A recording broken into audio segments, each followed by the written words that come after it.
1971 সালে বাঙালি জাতি নিজেদের মুক্ত করার জন্য 30 লক্ষ শহীদের বিনিময়ে যুদ্ধ করেছিল। যুদ্ধের পর একটি মানচিত্র পেয়েছি, একটি পতাকা পেয়েছি। এই মানচিত্রের দায়িত্বভার এক স্বৈর শাসকের হাতে তুলে দেওয়ার ফলে এই জাতি 54 বছরেও মুক্ত হতে পারেনি। আবার মুক্ত হওয়ার লক্ষ্যে 24-এর আন্দোলনে হাজার হাজার ছাত্র জনতার রক্তের বিনিময়ে স্বৈর শাসক পালিয়েছি। কিন্তু যদি আবারও আরেকটি স্বৈর শাসককে যদি বসানো হয়, তাহলে এই জাতি আরো 200 বছরেও মুক্তি লাভ করতে পারবে না। যার যার জায়গা থেকে সে ভাবছে অমুকে বসলে মুক্তি হবে, তমুকে বসলে মুক্তি হবে। আসলে বিষয়টা হচ্ছে, যেই মসনদে বসবে সেই মসনদ একটি জাদুর মসনদ।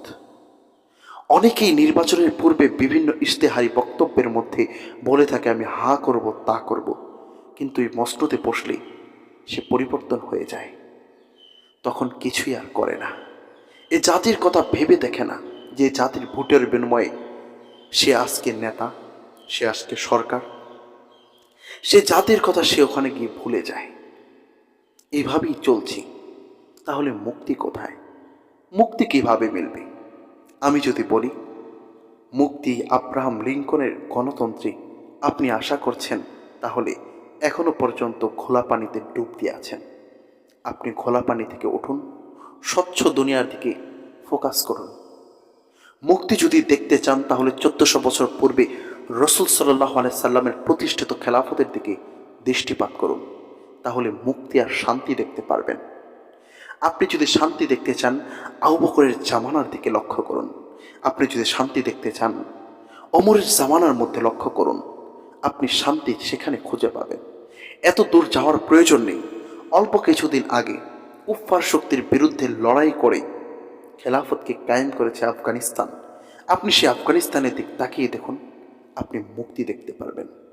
আজ পর্যন্ত খেলাফত কায়েম হওয়ার পর থেকে এই পর্যন্ত একটি ধর্ষণের নিউজও আফগানিস্তান থেকে ভেসে আসেনি, একটা চুরির নিউজও আসেনি। ধর্ষণ নেই, চুরি নেই, অন্যায় নেই, ব্যভিচার নেই। যে রাষ্ট্রে, সেই রাষ্ট্রটাই তো আসলে মুক্তি একটি রাষ্ট্র, স্বাধীন একটি রাষ্ট্র, তাকেই বলে স্বাধীন। তাহলে ফলাফল কি দাঁড়ালো? মুক্তি যদি পেতে চান, তাহলে খেলাফত কায়েম করা অনিবার্য। আসুন খেলাফত কায়েমে সচেষ্ট হই।